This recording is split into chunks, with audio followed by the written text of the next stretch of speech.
Today is February 4th, 1997. William E. Lang is being interviewed. His name at birth was Willie E. Lang. I am the interviewer. My name is Merle Gross. We are in Skokie, Illinois, in the United States of America. The language of this interview will be English.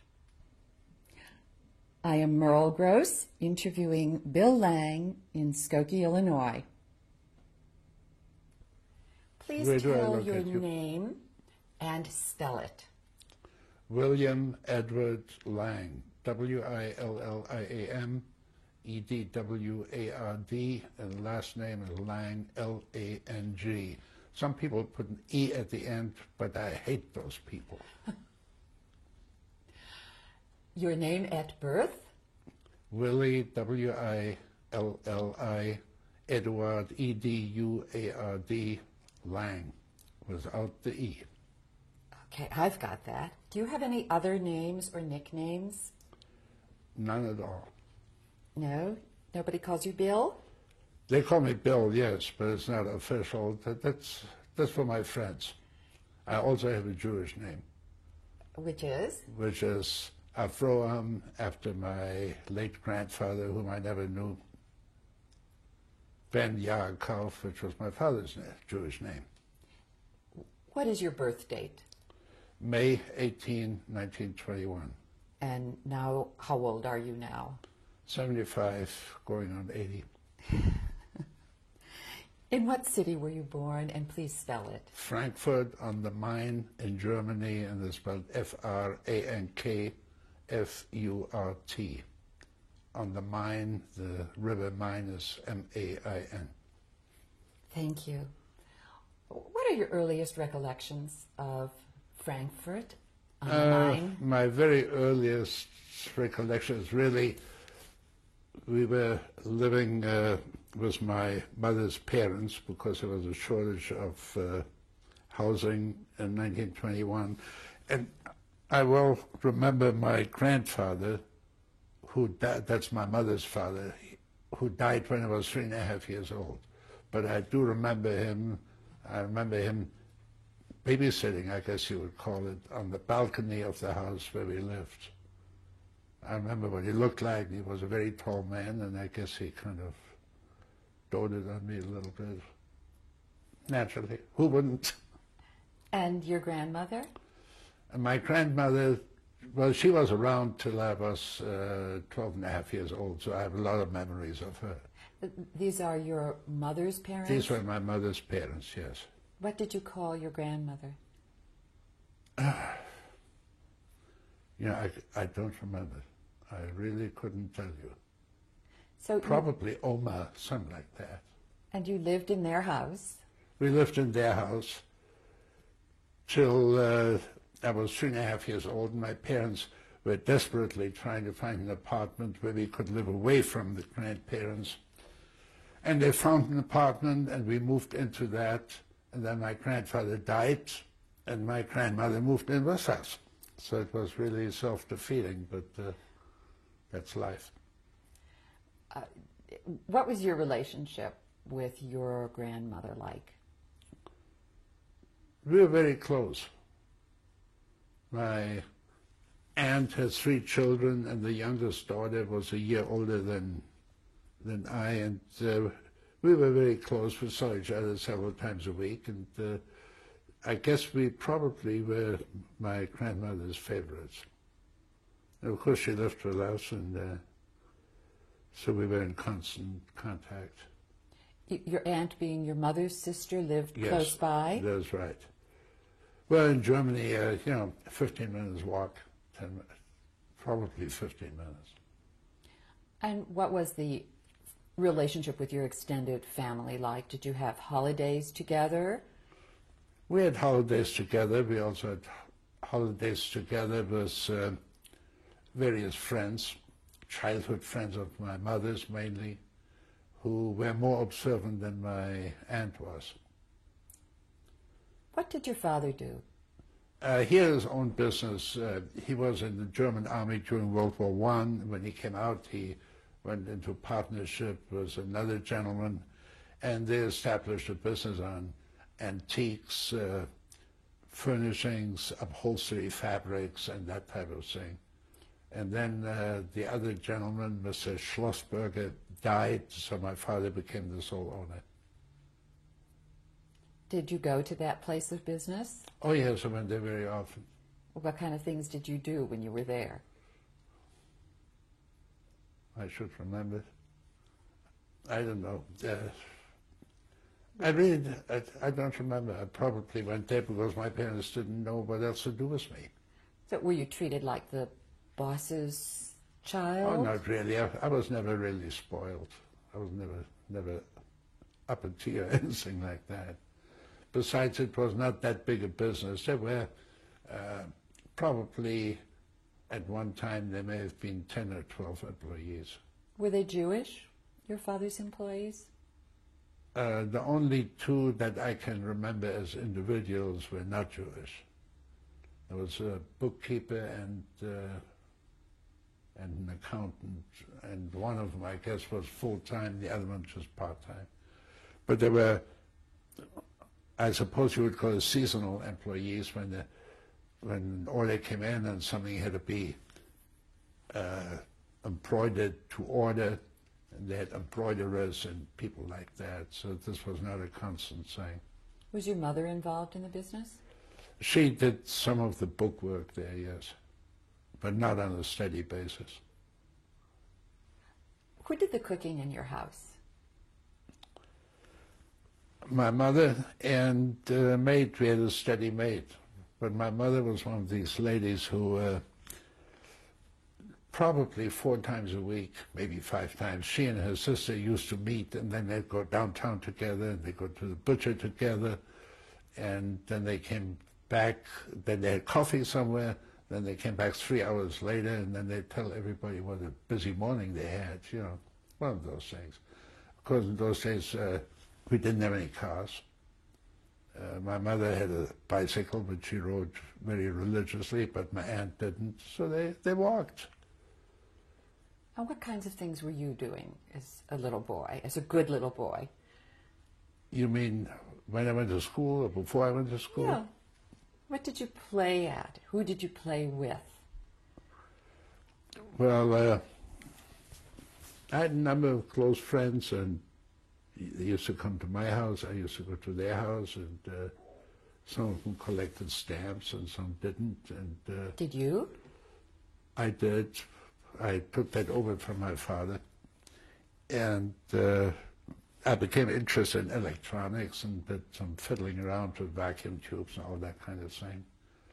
Made a little receiver, and never had the money to do anything big, but it was always interesting. Then in school we had sports afternoons a couple of times a week, so the time passed quite quickly. And on weekends I was with my parents. What was your Jewish life like? Well, in Frankfurt, there are really 2 sections of the town. The eastern section, where there are mostly Orthodox synagogues, and the west end, where we lived, which had a very large liberal community. Now, liberal is not the same as we know Reform over here. Men and women were seated separately. Men wore head coverings, and the main thing that identified it as a liberal synagogue was it had an organ. And incidentally, not to digress at this point, but in 1995, I returned to Frankfurt as guest of the city, and I went back to the synagogue, which is just known as the West End Synagogue, and it had burned, but it was rebuilt.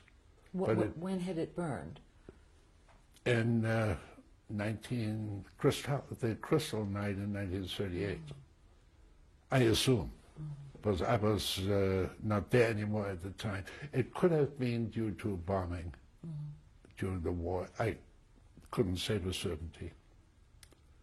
But they had rebuilt it, and the organ was still there, but instead of being in front, it was in the back and not being used for services. But I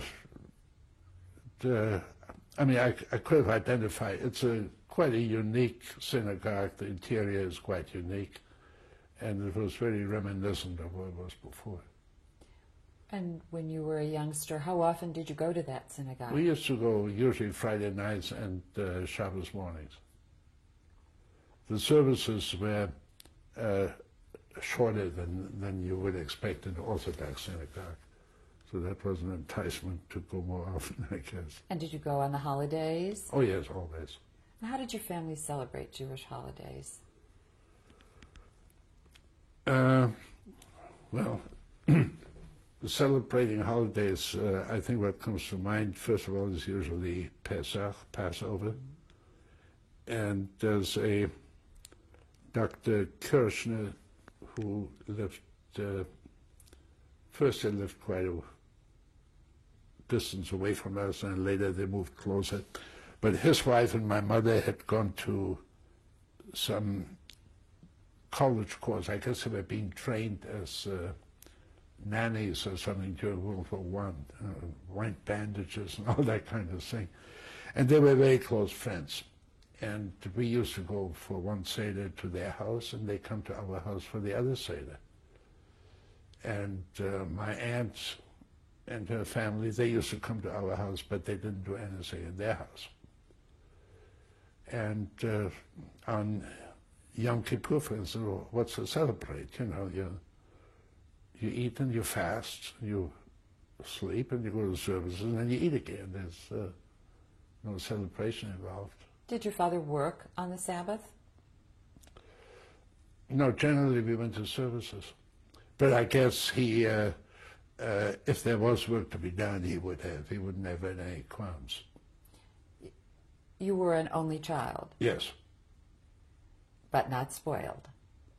Never spoiled, never spoiled. Did you have any pets? Well, there was a time when I had some goldfish, but they usually never got older than a few weeks. And then my parents never encouraged this, but there was a time when I had a frog. And I left those, because, you know, you had to catch flies and feed them, and it was really fun.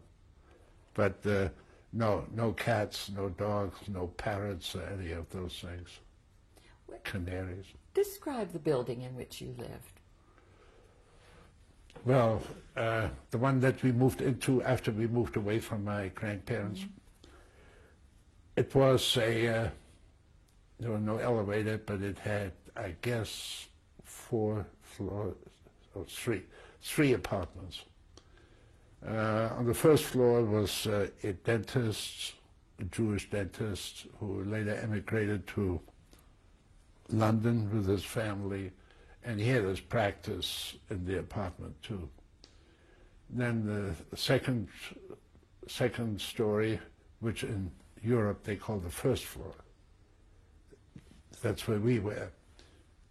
And above that there was the owner of the house, who was an elderly lady, and I believe she was a widow, and she had a housekeeper and another maid, I suppose you would call it, and that woman's daughter, so she didn't have to do very much except collect rents. And I'm not sure if there was another floor above that or not, but there's always an attic, and the servants slept up there. There was no elevator in this building. It had 2 staircases, one for the back entrance for servants and for deliveries, and the other one for the what you would have called our type. So it was sort of a fancy kind of building. It was. It had a big balcony in front, and it had a huge veranda in the back, which gave out on a garden where we played, and it was a very large garden. You had a room of your own? I had a room of my own. Talk about school. What was school like for you? What are your earliest memories of going to school? I really didn't know what to do with myself. In Germany, it's always a custom that on the very first day of school, the parents take you there naturally, or the mothers take you there, and you get a conical bag with sugar and sweets and stuff. And I figured if that's what school is like, it's okay with me. But this changed very quickly. We had, in our class, we had the homeroom teacher, I guess, who taught all subjects except religion. Now, when I went to school, it was in the middle 20s, and you still had classes in religion. So we had the religious teacher, and I understand that he was deported later. He never made it out of there.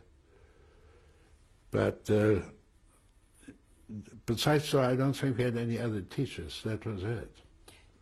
So describe what your religious education was like then.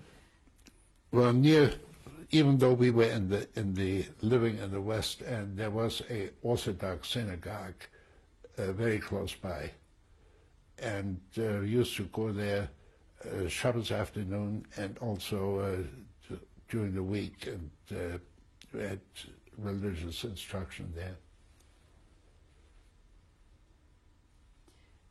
Did you study to have a bar mitzvah? Oh, yes.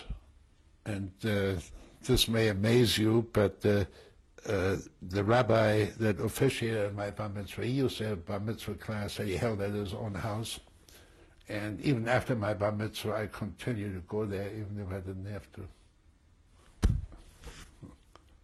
I was very good. I told you I was very good. Yes, because you enjoyed it, obviously. I enjoyed it. He was talking about things that are really way over the head of 13-year-olds, but one of the subjects I remember very well is Zoroaster. I can't even pronounce it. The influence of Zoroaster on Judaism and things like that. It was quite fun.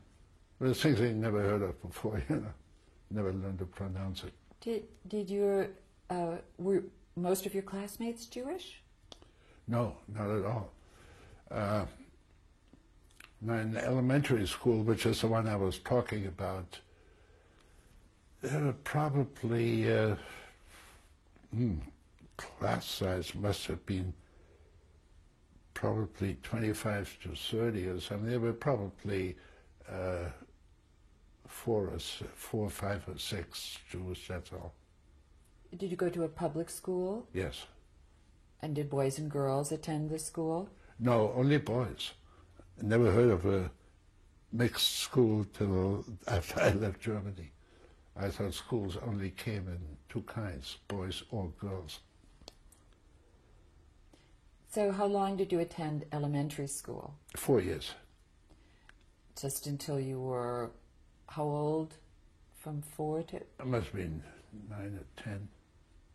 And then what school did you go to? Then I went to a high school, Goethe Gymnasium, Goethe named after the poet, and gymnasium means gymnasium, but that's the German word for high school.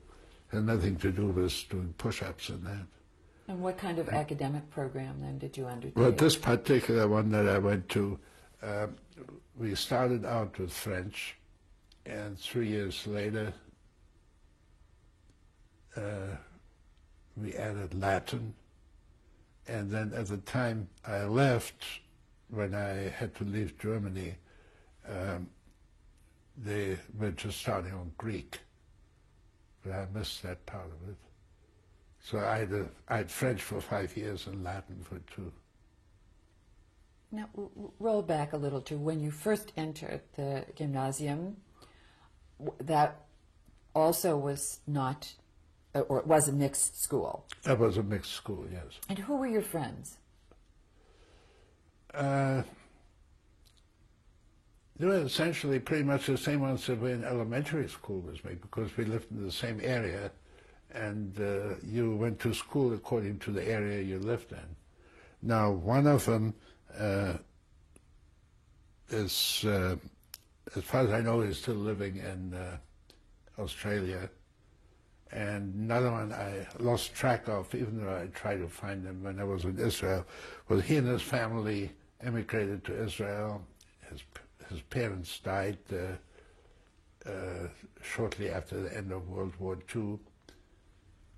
I met him again in New York, and then once he came to visit my parents and me in Chicago before I was married. And then after that, I lost track of him. I tried to trace him in Israel, but I couldn't. Those were Jewish boys? Yeah, those were my two best friends. Did you spend time with any of the non-Jewish boys? I can't recall that I ever did. They had, somehow they had other interests.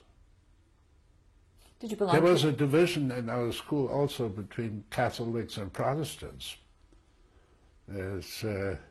We didn't have too many Catholics, which was surprising because there were quite a few in Frankfurt. But they also didn't mix. It was very interesting. And quite truthfully, in those days I did not know the difference between the Catholic and the Protestant. To me,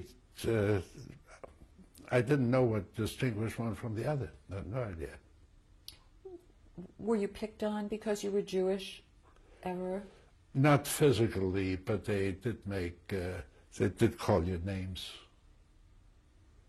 Some of them, not all of them. How did you spend your time, your free time, after school time? Were there clubs or groups?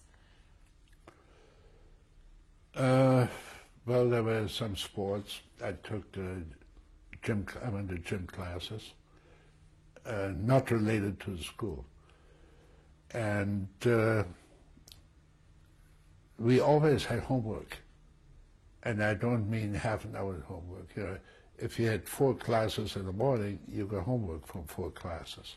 So there was always quite a lot to be done. And usually, my mother was normally home from her shopping expeditions. So we always had time together. Did you play an instrument? No, never, to my regret. Collected stamps, though. I collected stamps, but that's not something that you spend 7 days a week on. How did you spend your summers? We usually went away on vacation in summer for several weeks. My father was born in Constance, which is right on the Swiss border, on Lake Constance, and his sister was still living there. And just about every year we went to Constance, either just to Constance or in conjunction with going to Austria or Switzerland, and we stopped there.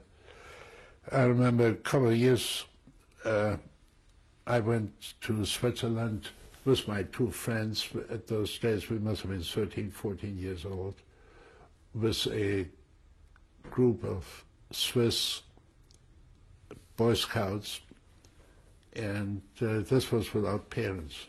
So we were gone for a few weeks. And then the one went to see his relatives in Basel in Switzerland, and I went to Constance. We always ended up in Constance. Now, this is part of you said you went with Boy Scouts, or there were other Boy Scouts? This was a Swiss Boy Scout organization. And they were taking Jewish children from from Germany. You paid so much, and they put you up. Did you want to be a Boy Scout in Germany? I belonged to a Jewish Boy Scout group in Frankfurt. Jewish Pathfinders, that's what they call Boy Scouts, Jewish Boy Scouts of Germany. How old were you then? I must have joined them when I was probably about 12, give or take a little bit. When you were about 12, it was 1933. Right. What was happening in Germany that you were aware of? How politically Well, aware Hitler, were you? of course, came into power end of January. And first there was really no immediate effect. And as a matter of fact, I went out on a limb. I had a bicycle, and I bought a little flag that goes from the handlebar down and with the Social Democrat insignia. And I put that on my bicycle. When my parents saw that, of course, they flipped. And this was not a healthy thing to do during Hitler's time. Now, our school had a place in the country where usually one class would go at a time. And I remember we went there for a week where we did hiking and all kinds of things. And on a later visit, we learned how to throw hand grenades there. You had to crawl on your belly and reach out, get one of those German hand grenades that were shaped like bottles, and throw them over your head so you make sure that they landed in front of you and not to the side. But on this particular visit in 1933, I guess it was 33, but it could have been 34, I remember my parents picked me up when I came home, and that was the day that they had to do killing the Rome and the night of the long knives, they called it, the generals, and this was kind of ominous sign. This was the first real, I think it was 1934, I believe the Reichstag fire was in 33, and there were a lot of ominous signs, but I personally was not attacked physically or anything, or any members of my family. I have a cousin who once was beaten up, but not too badly. They didn't break anything. How were the Nazis in evidence in your town? Oh, they were all over. They were strutting around in their uniforms wherever you went. And then, even at school, they, some of the boys joined the Hitler Youth, and they started coming to school in their uniforms. You know, most of the time they were pretty quiet, but some of them, after a while, they became more and more vociferous. And the thing is, once they wore a Hitler Youth uniform, there's nothing that a teacher could tell them to do. You know, the party came first. Let's stop. This tape is at an end, and we'll continue the story in the next Okay. 1933, Hitler came into power. You mentioned that there were Hitler Youth in your school. Describe what continued to happen and how a decision was made for you to leave. Well, then more and more of the other fellows joined the Hitler Youth, but never a majority. There were always just a few, and they sort of became, I should say, swollen with their own importance. You know, if you carry a gun or a knife or even a uniform, it automatically makes you feel you're a hero. It was that kind of feeling. They would come to school with their uniform and knives, which were inscribed with the motto, blood and honor. And so they really thought they were really somebody. But again, they did not physically molest the Jewish fellows. How did your teachers treat you at this time? All the teachers were apparently anti-Hitler with the exception of one. He was a swine, but the others were real nice.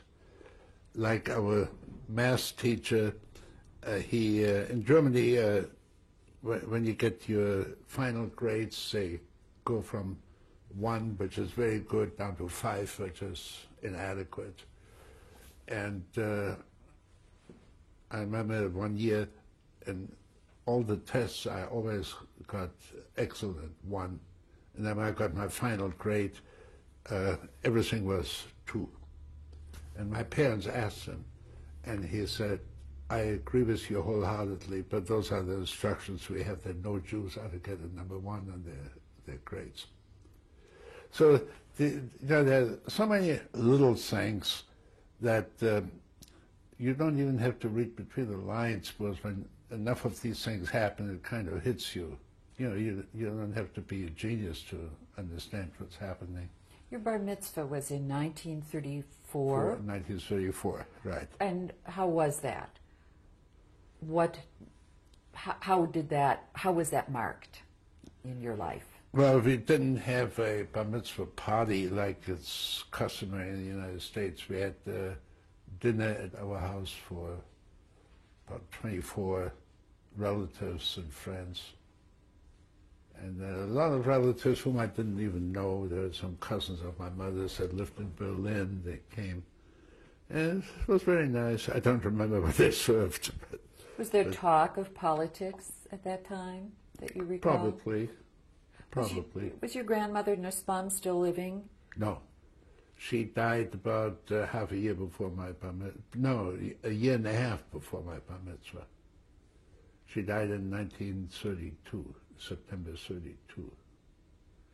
We had, at that time, the apartment that my parents found that time in 1924 was a 10-room apartment.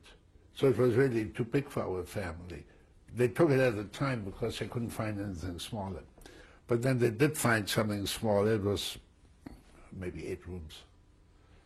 And we were moving from the 10-room apartment into the 8-room apartment. And as I told you, my grandmother was staying with us. And during the night of the move only, she went to stay at my aunt's house, which was 15 minutes walk. And my cousin, the oldest cousin, went to say goodbye to her at 8 in the morning when he went to school. And 10 minutes later, the maid brought a cup of coffee into my grandmother, and she was lying in bed dead. So she just went very fast. She was, I guess, 67. I think both my grandparents died when they were 67. Now, those days, you know, 67 was a normal age. People live longer now, but they both died from heart attacks. So it's a blessing. And they both died, they didn't experience the Hitler regime. So your life went on in school. You had your bar mitzvah. So life went on in school. I had my bar mitzvah, and we never mixed with the Gentile kids. I don't know if it was that we didn't mix with them or they didn't mix with us. But somehow I always had other interests. How did your family decide, and at what point did they decide that you should be sent away from the country?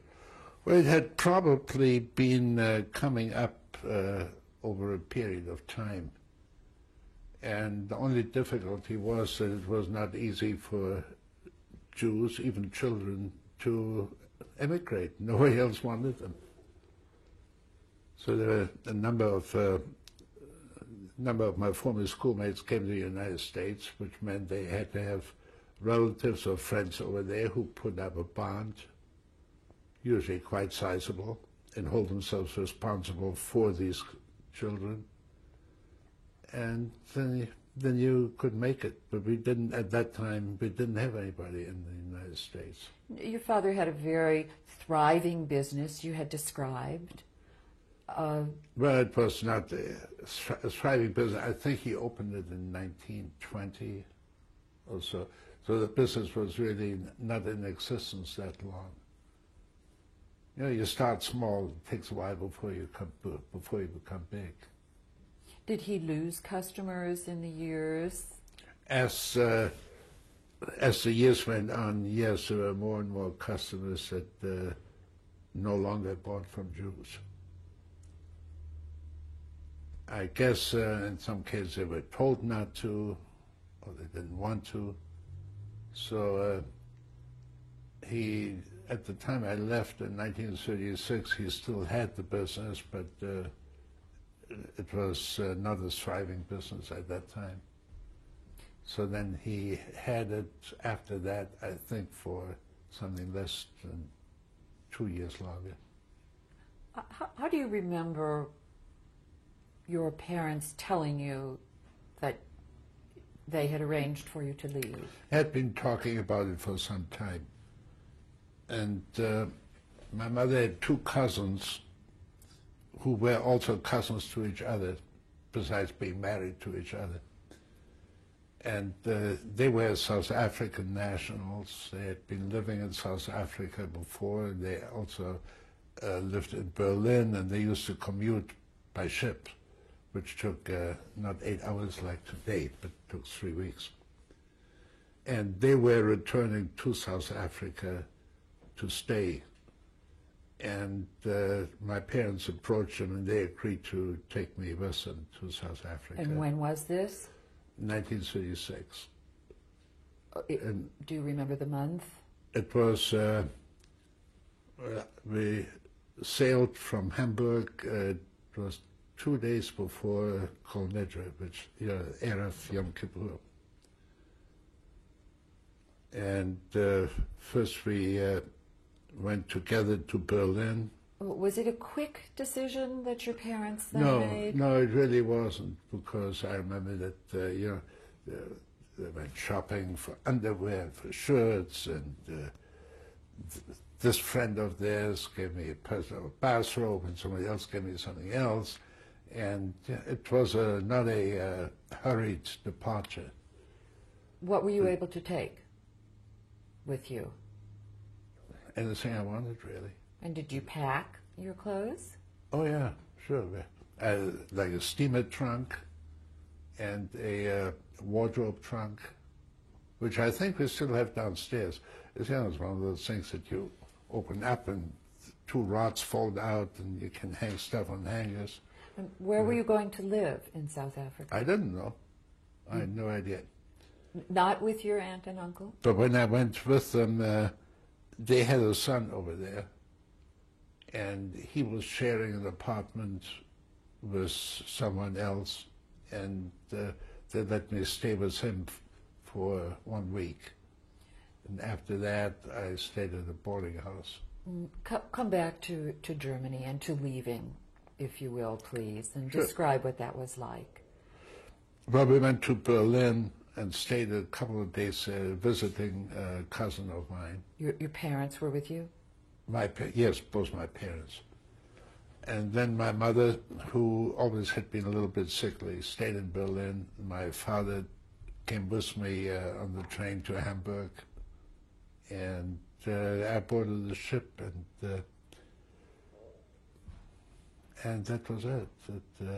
I remember still, I used to have a photograph that shows him standing shipside. It was taken by a board photographer. But I don't know what happened to it. It's been years and years since it disappeared. Do you remember what your feelings were on leaving? I somehow had difficulty reconciling that this would be a long-term separation.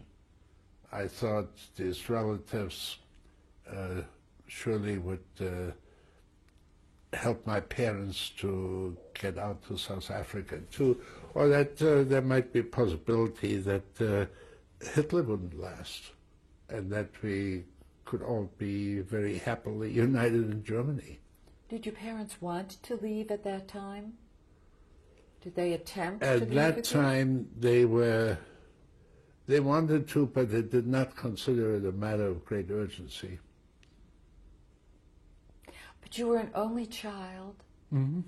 and you were only 15, and they sent you off, and they didn't know where you were going to live either?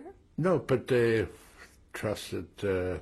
and Mrs. G, who were my relatives, my mother's relatives. I just claim ownership. Describe the journey. Describe the The journey? voyage. Well, the ship left Hamburg, and then we stopped at Cherbourg in France. And then the day after that, we And what class stopped were you at traveling? tourist class. It, in the bowels of the ship. It was a very small cabin that had 4 berths, 2 uppers and 2 lowers, and like this, a small locker for each one. It was very small. You didn't spend any time in there. Is that how your aunt and uncle traveled as well? Oh, no, no. They traveled first class. They had a stateroom.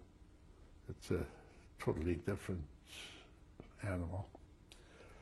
But we left Southampton Erev Kol Nidre, Erev Yom Kippur, which is Kol Nidre. And one of the cabin mates was a pastor named Schmedeke. He must have been, I don't know, 50-ish. He was returning from Germany to South Africa after the 1936 Olympics. And the ship was full of Germans returning that they had attended the Olympics, or at least had made that their reason for the trip. And he was the head of the Nazi party in Durban, in South Africa. This is your cabin mate? Yeah. And the ship was going to Cape Town and then Port Elizabeth and then Durban. But anyway, I went ashore at Southampton, and sometime before sailing, I came back on board. But because it was getting dark and it was going to be beginning of Yom Kippur, I figured, okay, this is I start fasting. So I didn't appear for dinner. I took a book and I stayed on deck. The cabin was too uncomfortable to spend any time in. I stayed on deck, and he was getting very worried. He didn't see me in the cabin. He didn't see me in the dining room. The pastor. And he went to the captain, and he tried to get him to go back to Southampton. Well, I don't know what he tried, or wire the authorities in Southampton if they found me. He thought I'd been left behind. He was very concerned. My Mr. and Mrs. G, of course, in first class, they couldn't have cared less. Did they know you were missing? I really don't know. I have no idea. So when you turned up, what was the response? By whom? By the ship's captain and by your cabin mate. By the pastor. I don't know, he was very relieved. He was very happy to see me, very friendly. And what was your relationship like for the rest of the voyage? Never very close. I mean, a total different background, totally different milieu. There were a couple of other Jewish people on board, and I spent time with them. But there were also more of the Mr. and Mrs. G type. There's one couple in particular, I remember. There was a young fellow whose name was Haas, and there was an uppity elderly couple in first class that talked to him once, and they asked him, "What is your name?" And he said, "Haas." "Where do you come from?" "Cologne." So they said to him, "If you come from Cologne, your name can't be Haas." You know, you get some of these people who think they know everybody and everything. But this is verbatim true. I heard it myself. So. How long was the trip? 3 weeks. And where did you arrive in South Africa? In Cape Town. We stopped at Palma de Mallorca. We stopped at Southwest Africa, which is today Namibia. We stopped at Swakopmund, is the name of the harbor there, and then Cape Town. Did you have money with you? Had you been permitted to I take had 10 marks, which is, in those days, 10 marks was probably about $2.50, like 4 marks to the dollar. Plus, I had some vouchers to spend money, to spend on board. your vouchers that you could not use anywhere else. So there's some small amounts, but in those days, you know, I didn't drink, I didn't smoke. And describe your arrival in Cape Town. well, the immigration people came on board, and if you were a South African national, you showed your passport, you could walk right through. If you were an immigrant, you had to show the affidavit of support, and or cash that showed that you were independent. So Mr. G gave me his personal check. That's my wife's dear relative. Gave me a personal check for your mother's dear relative. My mother's dear relative. I'm sorry, right. I get mixed up between Mrs. Lang and Mrs.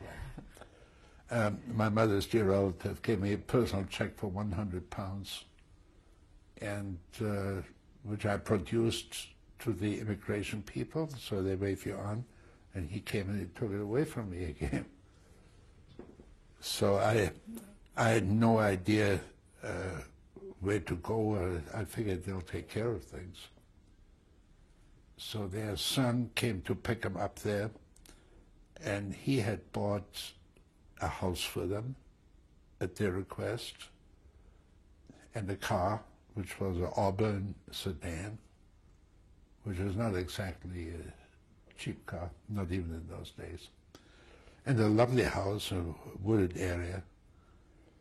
And so they went to their house, and I went to stay with the son and his apartment mate, his, not roommate, but fellow that he shared the apartment with. How old was he? Ralph was, must have been about 10 years older than I, about 25. So he was on his own? He was on his own. 25, maybe in his late 20s. Oh, he was on his own, and he had a good position with a firm of importers. And the fellow that he shared the apartment with was assistant buyer at the local Woolworth store. There was only one in Cape Town. So they shared the apartment. It was not a very large apartment, but it was very nice. And they had a maid, you know, full-time maid, like everybody does in South Africa, of course, or did in those days. How did Cape Town look to you coming from Germany? Cape Town is a very beautiful city. It really is. It's located on Table Bay. It is not near the Cape of Good Hope, which most people think is the southernmost tip of Africa, but it isn't. Cape Town to the Cape of Good Hope is about 35 miles. But it's located on a bay which is called False Bay, because a lot of navigators in the old days used to round the tip of Africa and they ended up in False Bay. They didn't realize that they were not going round the southernmost tip, which is, I think it's Cape Agulhas.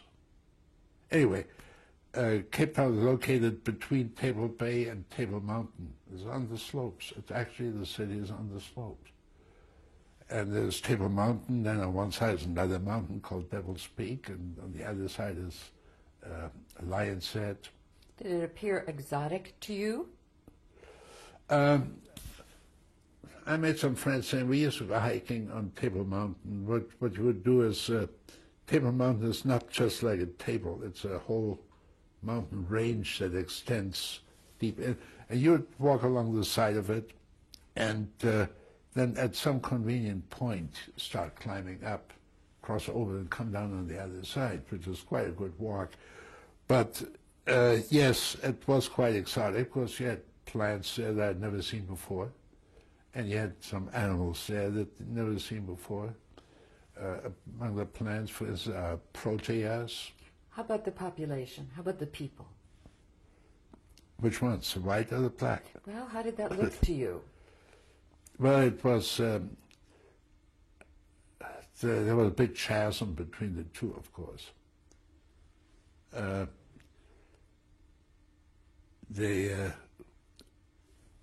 My mother's relatives, they had a cook and a houseboy, and then at a later time, I think they had a separate chauffeur, but the houseboy doubled as chauffeur.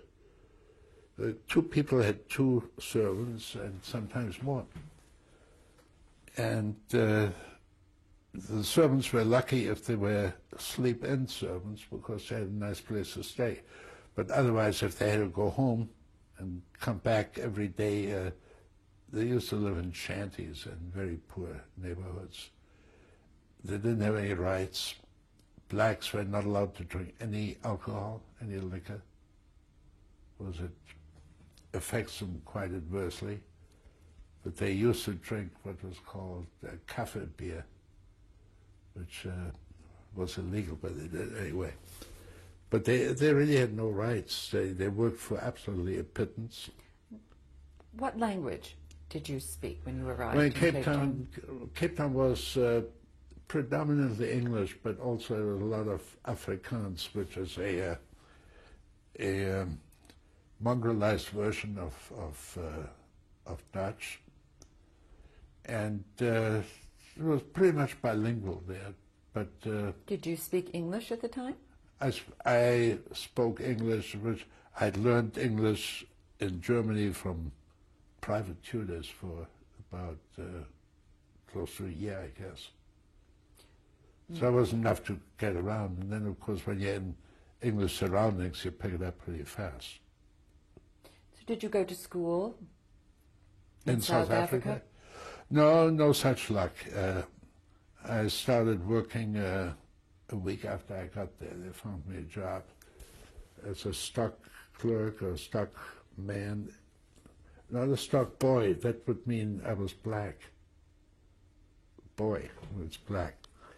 In a soft textile and wholesale place. They had some clothing too. When was it that your birth name changed? I never changed it officially by registering it, but when I joined the army, I just put on the English version of my name and stayed that way. My discharge papers have that on, and when I got a South African passport, that also had the English name, anglicized version of the name. So you worked and you had to support yourself? I had to support myself. Mr. and Mrs. G generously contributed £6 a month. Now that's equivalent to, in those days it was equivalent to, I don't know, probably $18 or $20 a month. And I was earning £3 a month, so it came to a total of £9. And every time I got a raise, they deducted that amount from the £6 that they gave me. So once I got over the £9 level, it was really a good feeling. You said you didn't continue living with their son. No, but you moved I was with them for 1 week. That's only. all. And when I started working, they found me a place in a boarding house. And were you in touch with your parents? Oh yes, we wrote all the time. This was 1936, so you could write each way. And did you stay on top of the news and what was happening in Germany? Oh yes, very definitely. Of course, my parents, a lot of letters were censored, even though they didn't tell you they were censored. So they couldn't write anything that in any way would have been derogative to the Nazis. But yes, I mean, the newspapers, I guess they're like American papers. They tell you what they want you to know, which is not always the truth, the whole truth, and nothing but the truth. But obviously it was obvious that things were getting worse and worse in Germany for Jews. Did you have hopes of helping your parents get out? I very definitely had hopes. Now, at that time, we did not know yet that there was going to be a war, although the clouds were getting darker all the time. But I know that my parents wrote to their relatives that had taken me out, and that they had written that we have to get out because otherwise it may cost us our lives. So obviously they knew what was going on. So these very charming relatives wrote back to my parents, to my mother, I guess, in particular, "Dear Alice, when you write you have to leave, you really mean you want to leave, because things do not appear to be so bad that you have to leave. And besides, there are many others who have to stay behind." In other words, there was no help coming from that quarter. I should at this point tell you that my mother's father, Moses Nussbaum, was the first one in the family to move to South Africa in the late 19th century. And he got all his nephews out and gave them a start. And that included Mr. G, who was generous to me. And that it hurt. I mean, my parents were hurt even more than I was, but I didn't know all the family relationships. But your grandfather had gone back to Germany. He had gone back to Germany. Because you had lived with him till you were 3. Yes, well... why hadn't your mother been sent away also? Well, in those days, it was always the children first, save the children. You remember there was a children's transport to England, where they sent the children, the parents stayed behind. To America, a lot of my former schoolmates managed to get out, and the parents had to stay behind. But your mother stayed behind. And my father. And your father. Yeah, they had German nationality. They couldn't, nobody wanted you unless you had a lot of money. The years were passing in South Africa. Did you have a Jewish life? Did you have a family life? You were so young, and these people weren't I did not have much of a family life. At that time, Mr. and Mrs. G's son was not married, but they also had a daughter. She was married, and they in turn had 2 children, 2 girls, who were somewhat younger than I was, but you would still say the same generation. So that was what the extent of my family life. And they would include you for holidays? They would include me, I guess, occasionally, yes. Who were your friends in South Africa? Well, there were a number of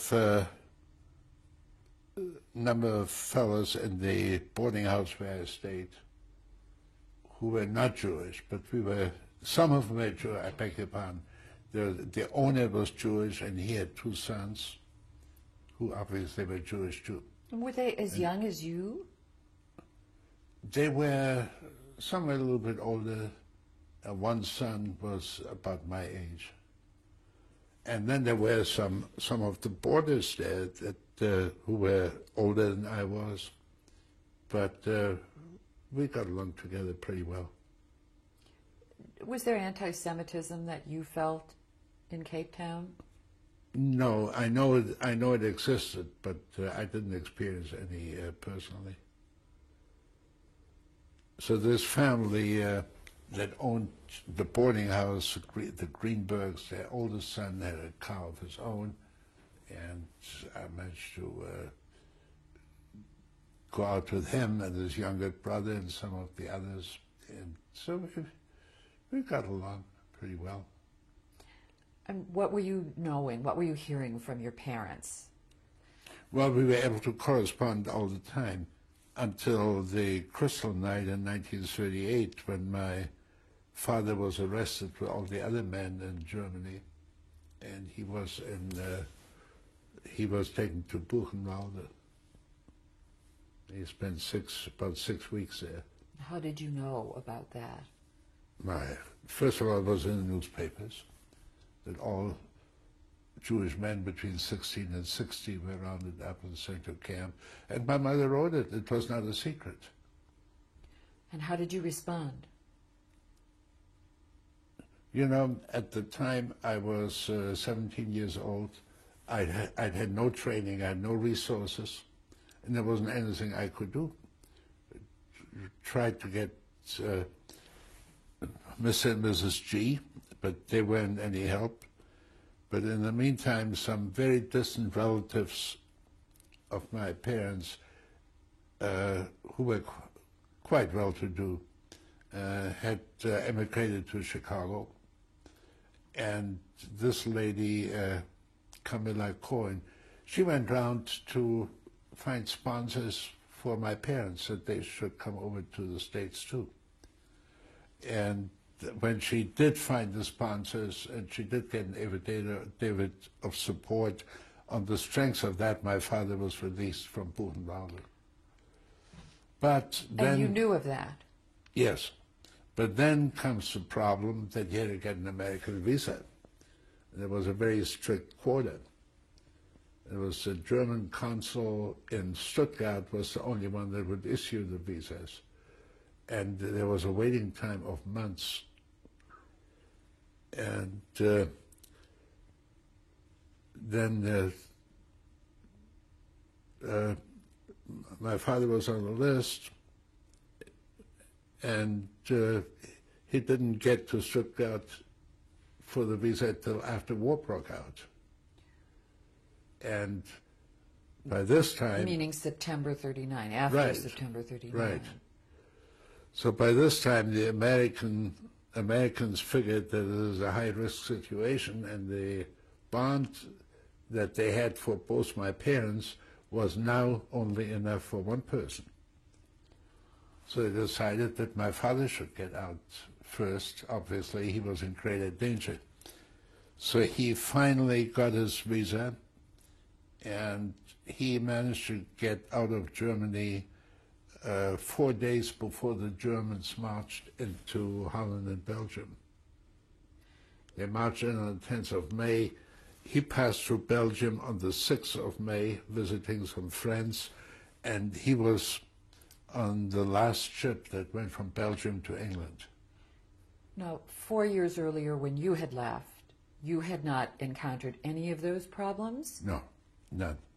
You got a visa, your passport, everything was just easy for you? Yes. And then what did your mother do? Your father left. When in doubt, sit. What can you do? She gave up the apartment. She had to give up the apartment anyway that we had lived in. She moved in with some friends. When you say she had to give up the apartment? I guess the Germans passed a law that Jews cannot live in buildings owned by China. I don't know. I'm not that familiar with all the laws they passed, but I was away, a few thousand miles away. But she just had to sit and wait. And she finally got out in 1941, by which time France, of course, had collapsed, and she had to get out in a freight car through France till she got to Spain and then continued to Lisbon. And from Lisbon, she caught a ship over to New York. It came to Chicago. And she arrived in Chicago when? She arrived in Chicago, you know, I cannot tell you the exact time, the exact date. It was in the middle of 1941 or so late 41. So where were you in late 41? Well, When the Germans invaded Holland and Belgium, I joined the South African Army as a volunteer. The South African Constitution at the time provided that they can have a standing army in the defense of the country, and they interpreted this to mean that the army can only be within the borders of the country and defended from inside. So they couldn't change the Constitution in a big hurry because there was a lot of Nazi sympathizers. So they arranged that you could volunteer to serve outside the borders of the country. And what time was this that you volunteered? In May 1940. Or it may have been early in June. It was right after Dunkirk. And so all the South Africans who served abroad were volunteers. Because if they didn't volunteer, they could not be sent out of the country. So at that time, your mother was still in Germany. Yes. Though your father had already reached the United States? He reached the United States just about that time. Just about the time I volunteered for the Army. Did you know that he had reached the United States when you went into the Army? I don't know if I knew about it then. But if not then, I found out very shortly afterwards. What were your motives for volunteering for the Army? Well, there were so many South Africans volunteering, and I figured I would owe it to the country that I volunteered too, because I really had an axe to grind against the Germans, personally, which they didn't. So if they volunteered, I figured I would have been ashamed to show my face in the street, not in uniform. So you went into service. Yeah. In 1940. And what happened with your service? Well, we stayed in the country for about a year. We were in training first around the Cape Town area. Then they sent us to a camp in the Transvaal.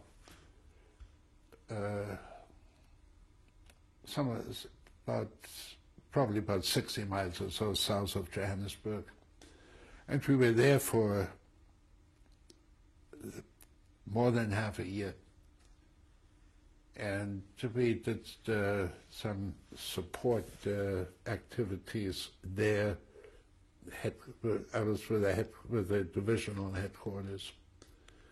So we were carrying dispatches and all that kind of thing. And then as the war developed, they sent us to a camp near Durban, town that's in the province of Natal. The town was called Pietermaritzburg. And then we embarked, again, I can't tell you the exact time, but it was May or June of 1941. Which was about the time that my mother was still in Germany. It was shortly before she was able to get out. So I'm not able to tell you all the exact dates because, that's... So where did you go then? We went up to Egypt. And we stopped at the southern end of the Suez Canal. And they had... transportation waiting there for us, trucks and vans and you name it. And we got there at night and we got in the trucks and we drove to El Alamein, which later became famous for a big battle. By this time it was still very quiet there. We could watch air raids on Alexandria from there. I beg your pardon, this was not El Alamein yet. This was a camp outside Alexandria. We were there for a short time. But then we moved to El Alamein. El Alamein is about 70 miles from Alexandria. And even there, things were fairly quiet at the time. Then we moved up to place called Halfaya, Halfaya Pass, which is right on the border between Egypt and Libya. And it's like a serpentine road that it's quite tricky. And on top there in Libya, the Italians had a fort called Fort Capuzzo. And we were in a camp right in that area. The closest town there is Saloum. I'm not sure now if it's in Egypt or in Libya, but it's right in that border area. And then later we moved up to Tobruk, which is, of course, in Libya. And you moved to Tobruk when?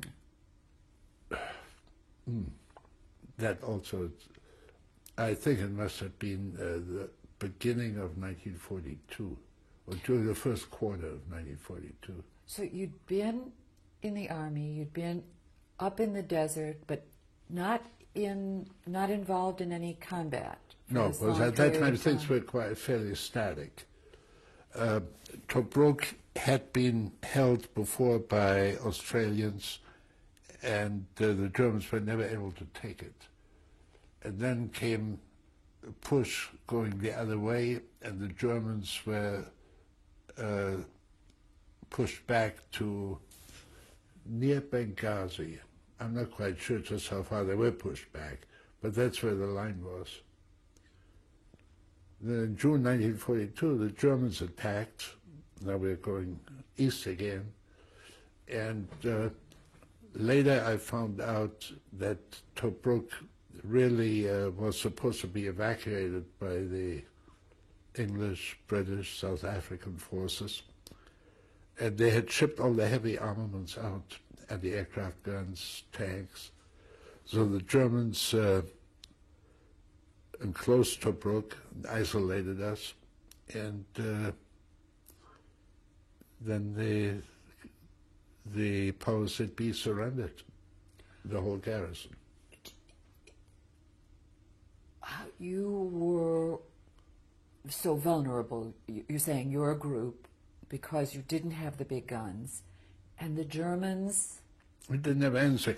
The story goes that the Tobruk was in charge of a South African general named Klopfer, I guess it was his name, and the Germans invited him to come out and see the German armaments and the German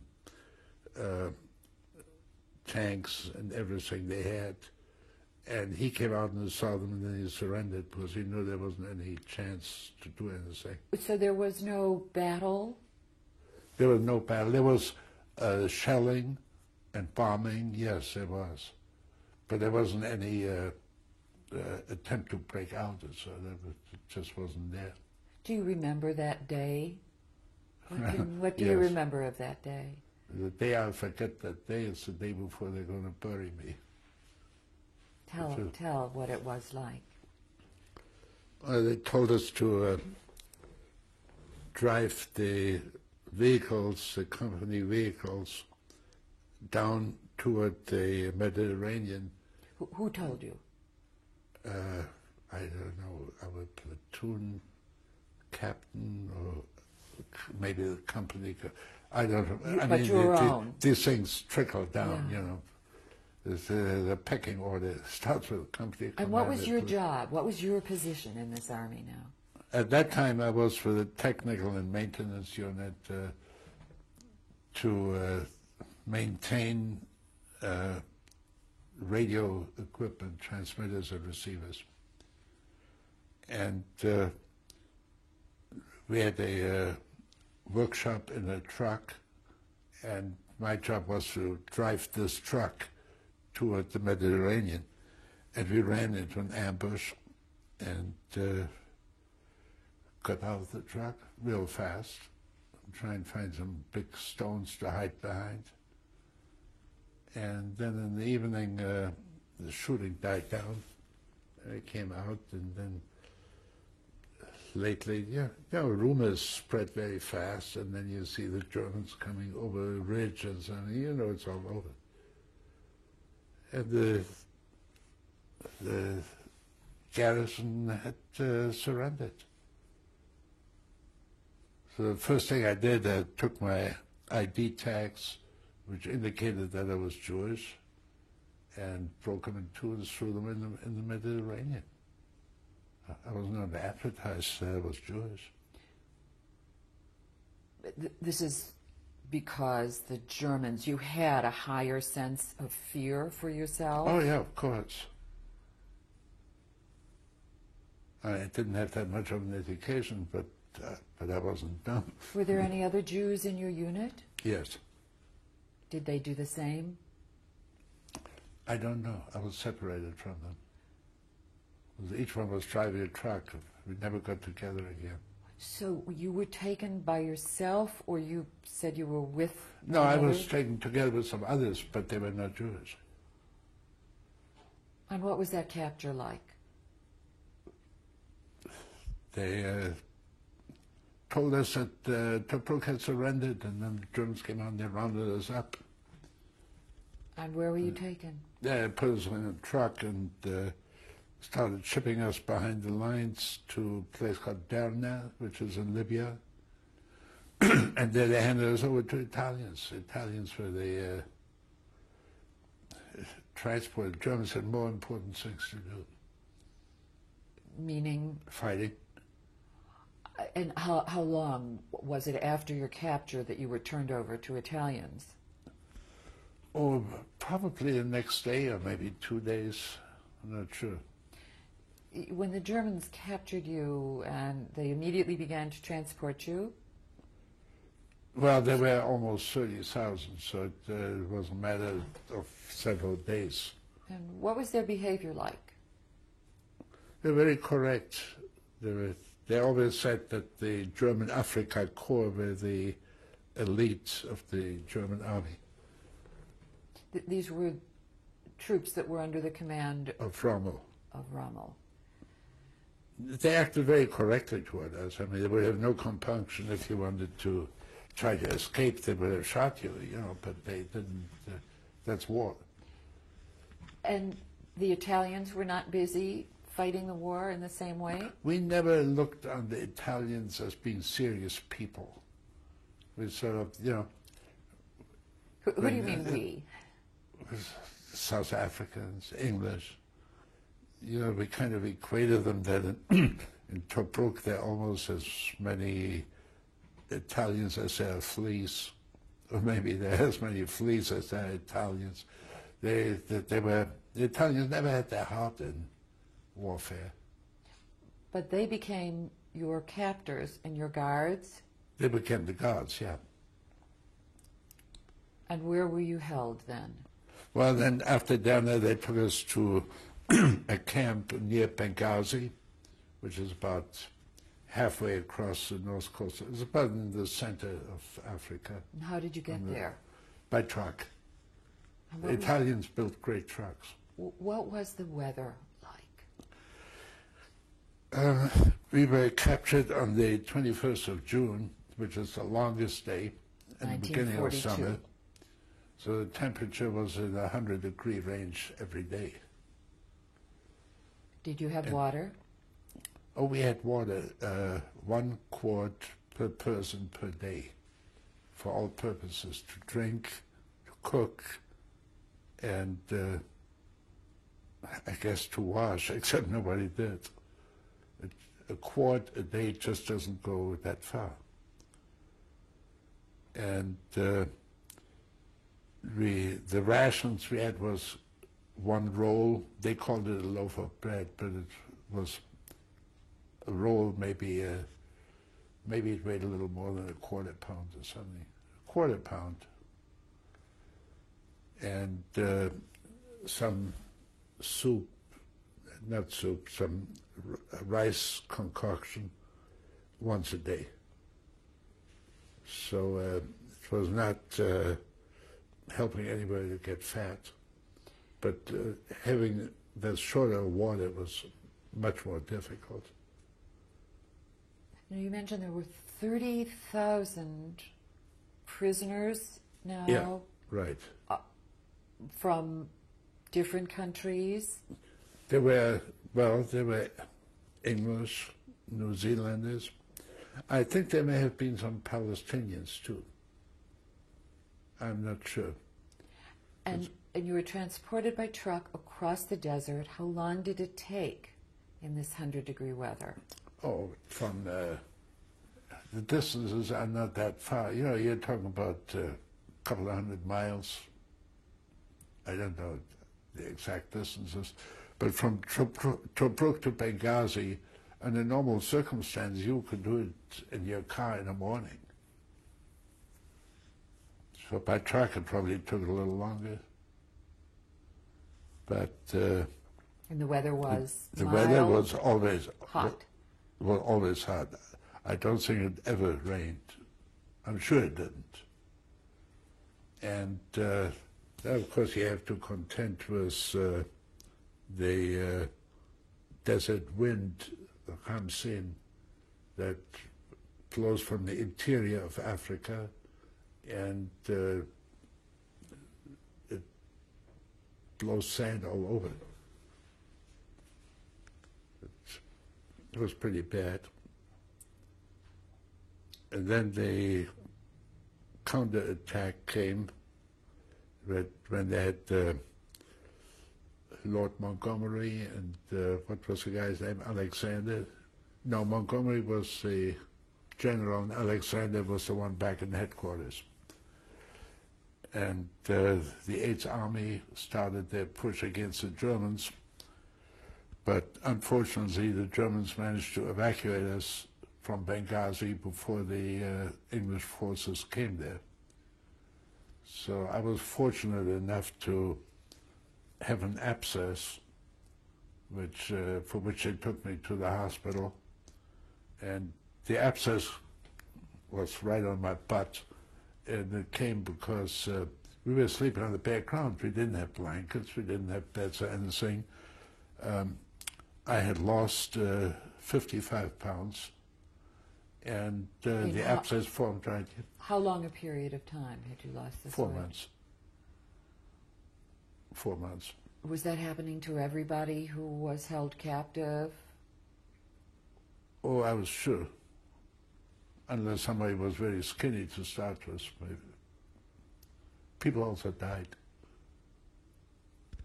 But because they lanced this abscess in the hospital without any anesthesia, and it was extremely painful, but it had the effect that I went over, when they evacuated us to Italy, I went in a hospital ship and not in the hold of a freighter like most of the others. And when was that evacuation? That was in end of October or beginning of November. I think it was beginning of November, 42. They took us to Italy, to Caserta, which is a place near Naples. There's a royal palace there and a big army barracks, and that barracks had been converted into a hospital, so that's where we ended up. It also had the effect that I was able to stay over winter in somewhat better accommodations than the others had in tents. I was in a building. Meaning that you were in the hospital? Yeah. I'd picked up quite a bit of Italian, so they honored me, making me an interpreter. And my Italian really is not very good, but in those days it was much better than most people's. Did you ever use your German? I had used my German only before when we had German prisoners of war in North Africa. During the previous push, they called it the Harmonica War. You mean when the South African army had taken prisoners who were German? Yeah, right. And so you then acted as interpreter at that time? Right. So actually, they didn't have very much to tell. You know, I'm sure that the higher ups had were being interrogated by other interpreters. And what, in those earlier days when you had prisoners, how were they disposed of? Where did they go? Oh, they were shipped, first of all, back of the line, then a lot of them were shipped to South Africa. And I don't know where else, but actually South Africa, I think they shipped more Italian prisoners there. But they didn't have too rough a time. But you, how rough a time did you have now in Caserta? Well, you were always hungry, and it was, cleanliness was something. They put us in a room in the hospital where there were about 8 of us in the room, and the first night none of us ever slept because the place was so full of bed bugs. So the next day we managed to prevail on the Italians, so they gave us a blowtorch that we could burn all the little critters in the springs. This was a hospital, so we had mattresses and springs. And we took empty cans from canned foods and put the feet of the beds in those empty cans and filled them with water so that they couldn't come from the walls, because they would hide under wallpaper and in cracks and everything. So gradually we got an upper hand. Were you able to write to your parents at this time? Yes, I was, but the first time I wrote took about 9 months for a postcard to get to them. Actually, for the longest time, they didn't know where I was. It was 7 months till they actually found out that I was prisoner of war. Till that time, I was considered missing in action. Hospital in Caserta as I a patient. can't give you the exact length of time, but it must have been about 3 months. However, I was not there as a patient. I was there as an interpreter. I had picked up enough Italian to, so to speak, feather my nest, so I could stay at the hospital, which was much better than staying in a camp. And how was the food at that point, now that you were in Italy? The food was pretty much the same that we got from the Italians in North Africa, but the big difference is that once we were in Italy, we got Red Cross parcels every week. There were times when they were in short supply and we might have to share a parcel among 2 people. You began to regain weight? I began to regain weight, and I never stopped regaining it up to this point. So your job was as an interpreter in the hospital. Right. And who were the prisoners in the hospital? There were, for the majority, there were English, and there were some French legionnaires. There were no Americans at this point. Did they there were some, I guess, some New Zealanders and some Australians, but they were all British and French. Were you learning about what was happening with the war, or were you isolated? We're pretty much isolated, but anything good that happened to the Germans, they would let you know. But when they didn't tell you about anything good happening, then you would know that something bad was happening to them. Because otherwise they would have bragged. And at this point we had no access to any radios. The Italians were not very truthful people anyway. And we then found out that there had been landings, Allied landings in the south of Italy, but this came later really. We didn't know the details about the fighting, no. Were the new prisoners that were coming in able to give you information? Yes, some, but not very much. This was still a little early. Later on, yes. But this, don't forget, we're now talking about beginning of 1943. And I don't think there'd been any Allied invasion yet at this point. Yeah. As a prisoner, were you able to observe some of the Jewish traditions that you had been accustomed to observing? I took care not to. As far as food was concerned, what you got, you ate, because that comes first. Besides, when you're a prisoner of war, all of a sudden you don't even know what day of the week it is. Never mind what holiday it might be. Who's going to tell you? Did you know when it was your birthday? I don't know. It's a good question. Not that it would have made any difference. I mean, no, I knew when my birthday was. I knew the date, but I didn't know when. To mark it. I didn't know when that date came around. Nobody brought you cake. No, nobody brought you cake. No candles. All in all, your treatment by the Italians was, how would you describe it? Indifferent. Sometimes you felt that they were a little resentful because by eating their food, we took food away from them. And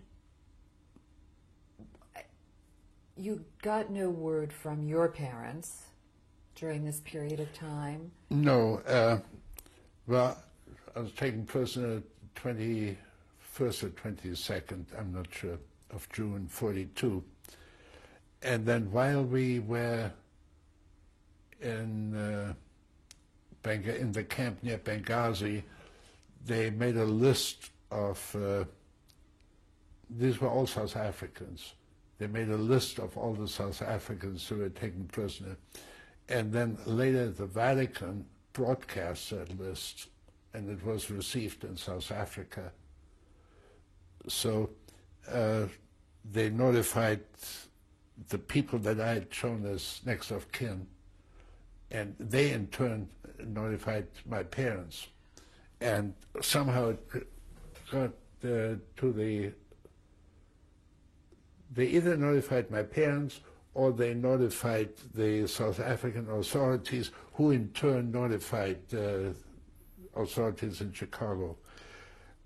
My parents found out in December of 1942 that I was a prisoner of war. They got a letter from the South African legation in Washington. And the Vatican also, and I'm not quite sure about the logistics, but about 9 months after I was taken prisoner, my parents received a visit from 2 Catholic priests, and they informed her that they had heard the broadcast from the Vatican that I was prisoner of war. So, and what were you imagining was going to be the outcome for you? You know, sometimes when it comes to things like that, you don't worry about the future. You worry about today. Because there's no way you can predict what's going to happen. You can't plan. What can you plan? You're not a free agent. Free time. You didn't really have a job. Did it lay heavily on your hands? How did you occupy yourself? Well, as I said, I was in the hospital for about 2 or 3 months, and after that I got shipped out to the north of Italy to work on a farm. And you worked there about 10 hours a day. And for the rest of the time, whatever time you had, we played a lot of bridge, which I learned as prisoner of war. And how many other prisoners were with you? And what kind of farm At this was farm, it was, they grew a lot of corn and rice. To grow rice over there, they get a lot of young women that are office girls, all kinds of different vocations, and they get them for 6 weeks or 2 months in summer, and they wade around in the rice paddies barefoot, and they plant the rice kernel by kernel, and it's incredible how primitive they were. And what was your job? We had to cut hay and bale hay and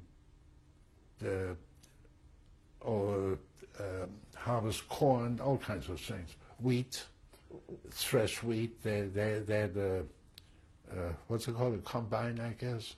They would come over on the threshing place for so many days, and you had to feed the wheat in there and then bale the hay. And was this a privately owned farm? This was a privately owned farm. Was staffed owned by prisoners of war.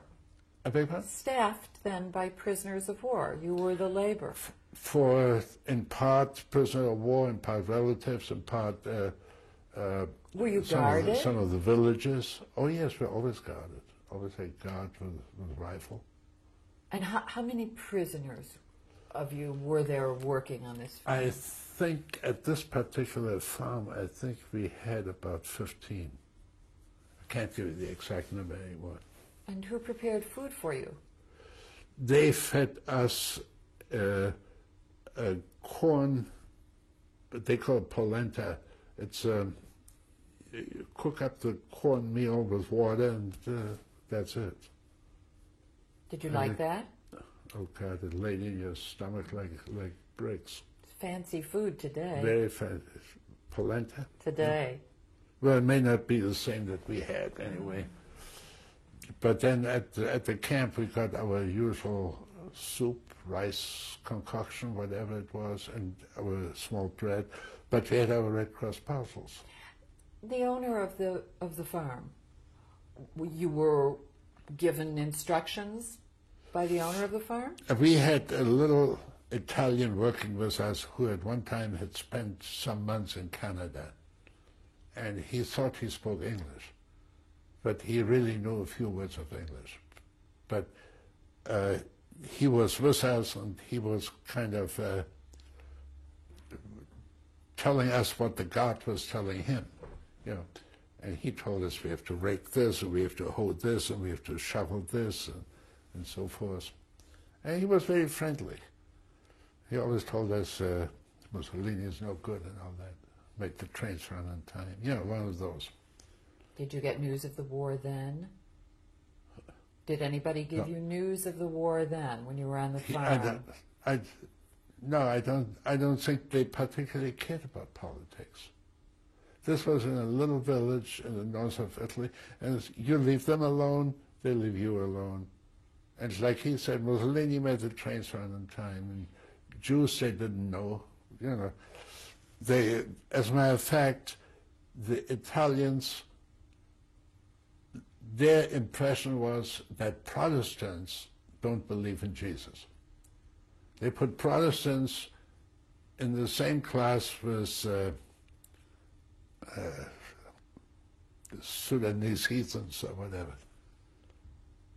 To them, either you were a Catholic or you were a heathen, period. Now, how long were you on this farm?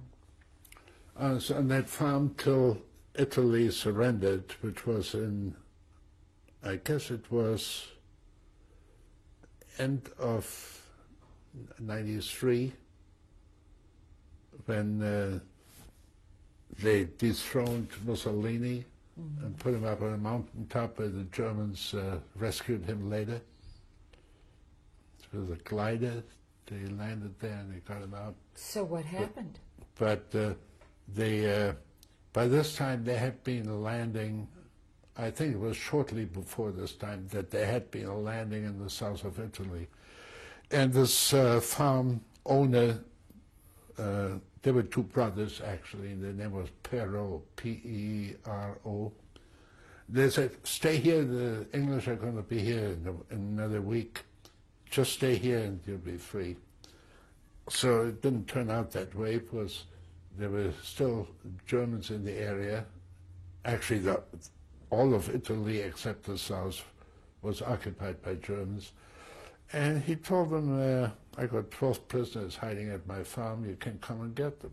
So I don't know how much of a reward he got, but I'm sure it was quite substantial. The farmer Perot turned you in? Oh, yeah. Sure, he was a good boy. And then what happened? The Germans came, they collected us. They first took us to a town, we had marched to a town named of Alexandria. This was in the north of Italy, in the general area of Milan, between Milan and Turin. And they took us to Alexandria, and from Alexandria they shipped us out by train to Germany. In Alexandria they had German garrison, and they shipped us out by train to Germany. So this is now maybe when? The beginning of 44? This was beginning of 44, yes. And where in Germany were you shipped to? Well, first they shipped us to a camp near Munich in Bavaria. And again, because I had been an interpreter, I managed to ride in a passenger train rather than a freight train. And the trip took 2 or 3 days, so it was better that way.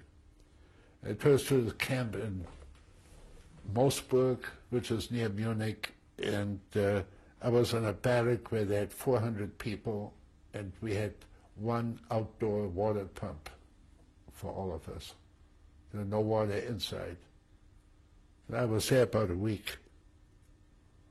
And then from there they shipped us out by train to various work camps, and I ended up, this time in a freight car, ended up in Saxony between Berlin and Leipzig. And there I started work in the brick factory.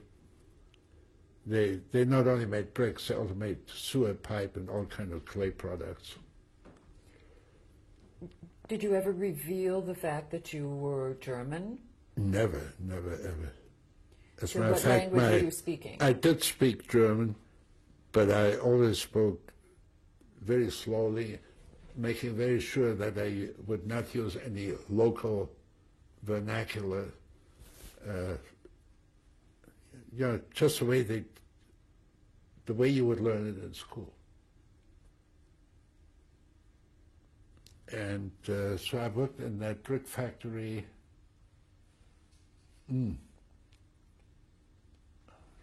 Couldn't tell you that. It must have been between probably something like 8 months. I know we were there in winter. I was there in winter because flat cars with clay used to come in the middle of the night, and we had to unload those down things. And we most of the time they were frozen, and we had to loosen the ice with pickaxes. So they'd call us out at 2 in the morning to unload those cars. It would take like maybe 3 hours. And then you went back into the camp, and 2 hours later you had to start your regular shift again. So it was very good bodily, physical exercise, maybe a little too much. Were you mixed? Were you meeting new prisoners who could tell you more about the events that had been happening in the last years? No, at that time we could not. We had with us at one point 6 prisoners who claimed to be privates, but they were in reality pilots from the Royal Air Force. And they made an attempt to escape once. They brought them back a couple of days later. And I think they told us at the time what was going on, but they didn't have much access. You know, they couldn't approach any Germans and say what's going on. So time was just going on, and you just didn't have any idea about the progress you of the war? Well, you get an idea. You knew that German guard told us that Roosevelt had died. But that wasn't until 1945. But it was always somebody said something. Mm-hmm. No, wait a minute. Roosevelt died when 45.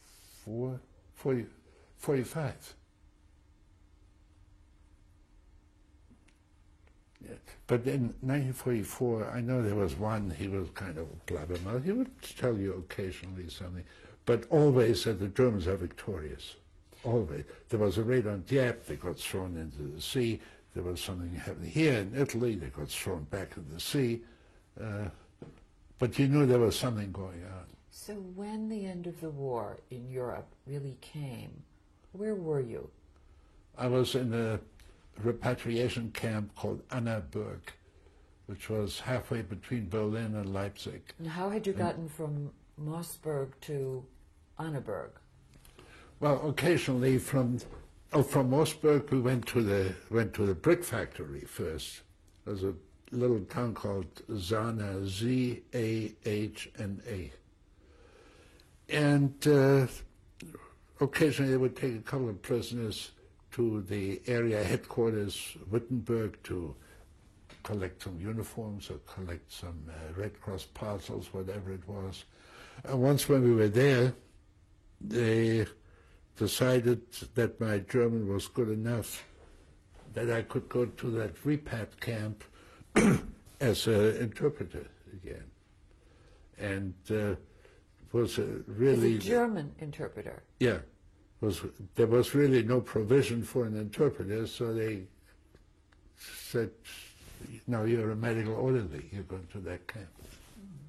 So I had a Red Cross armband on, but it was because I was an interpreter. What kinds of things were in the Red Cross packages that you received? Oh, there was instant coffee, cocoa, tea. In the English ones, there was usually a half-pound can of margarine. In the American parts, there was 1 pound of butter. And also, in a separate cover, you also got cigarettes, English or American, as the case may be, usually 50 a week, which we found out now was no great service, but it was good trading material. There was always a bar of soap, and Spam, naturally, and a lot of things like that. And those parcels usually weighed about 10, 11 pounds, 12 pounds. Oh, English parcels had evaporated milk. American parcels had a big can of what they call Klim, which is milk spelled backwards. And a lot of these things, the soap, cigarettes, were all good trading material. And we got pretty good at it. If you got an English parcel which had a package of tea, you would open it very, very carefully so that you could reseal it again. And you use some of the tea and dry it again and put it back in the parcel. Or with cocoa, you open it ever so carefully and use some of the cocoa, fill it up with dust, whatever, and mix it up and reseal it again. And who were you selling it to? German guards, of course. This was great for them. They probably gave it to their girlfriends, and, you know, so the tea isn't all that good. What were you getting in exchange? Mainly bread. At one point, I managed to get myself a watch. It was a very old watch. It didn't run very well, but I don't remember what I paid for it. Cigarettes, soap. There are a lot of things like that. Razor blades. You know, the things that you couldn't get otherwise. So these parcels were very helpful, and the food in them, yeah, without them, probably most of the prisoners wouldn't have made it. So we were in this camp in Annaberg. We used to watch the air raids. It was a 5-story building. You go to the top, and at night the bombers used to come over. You know, for half an hour they'd pass over, and then you look in the direction of Berlin, and you see a particular series of flashes, and it would take exactly 5 minutes for the sound to reach you. You used to check it on the time, exactly 5 minutes. Which meant you were how far from Berlin? Which meant we were, sound travels a mile in 5 seconds. So a minute is 12 miles. 5 minutes is 60 miles. On the other side, you'd see Leipzig, and you could watch the same thing there. They took about 3 minutes. And those planes used to come over and over. I mean, there was a curtain of planes going over, literally by the hundreds. Of Allied bombers that you would see. Yes. And how did you feel, and what sense did you have? Did you feel it was cheer ending? them on, sure. Oh, yeah. I'm sorry, I didn't hear you. We cheer them on. You cheered them on. And then the last few days, we knew the Russians were very close, and then we saw American fighter planes were coming, and they would come around like in a cartwheel, 4 of them at a time, one at 9 o'clock position, one at 12, one at 3, one at 6, and they go round and round, and as they're coming down, they were machine gunning everything on the way. And we got a lot of their shell casings fell on our camp, but no bullets. How did you know the Russians were nearing? Oh, we heard the guns going off in the distance. But how did you know that they were the Russians? Now, in this camp, we had a radio. There were 2 English sergeant majors that we were staying in barracks, but they were staying in the building. And we knew they had a radio, but they didn't tell anybody where they got it or where they kept it.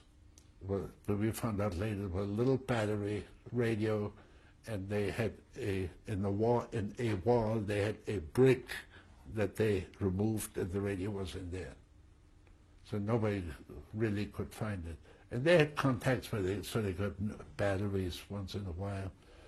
And there's one sergeant major would come around to each of our bungalows in the evening and sort of brief us for the day. So we knew that the Russians were very close. And when did you know that the war was over? When we got up one morning and we saw the Russians standing in the street. The Germans had sort of made off the day before, and we knew the Russians were close by. We knew it was a matter of days or hours at the most. And that one morning we got up and the Russians were in the street, and there were no German soldiers left. And where did you go from there? Well, they told us to go to a camp called Mülheim, where I had been at one time for a few days before they sent me to the brick factory. And there were about 4 of us.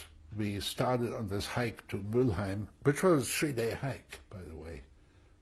We got ourselves a little wagon that the Germans used to carry potatoes in. Did you have food with you? Just what we had from Red Cross parcels. But at that point, we could afford to go to German houses and ask them for food. And they'd be glad to give it to you, as long as you were not Russian. And how were you treated when you did that? Nobody there to treat us, good or bad. The Germans had left their houses, are you saying? No, the civilians were in their houses. And how did they treat you? Did you go to... Oh, they all of a sudden they left the English and the Americans. Well, after all, it was the Russians that raped them. Did they feed you? If you asked them for food, they gave you food. And what language were you speaking then? Oh, then I could afford to speak German. And did they question you? No, I didn't have to tell them where I learned it. They didn't. At this point, they didn't care. This was, we're talking now about a week before VE Day, when that whole area was under Allied control, except for Berlin itself.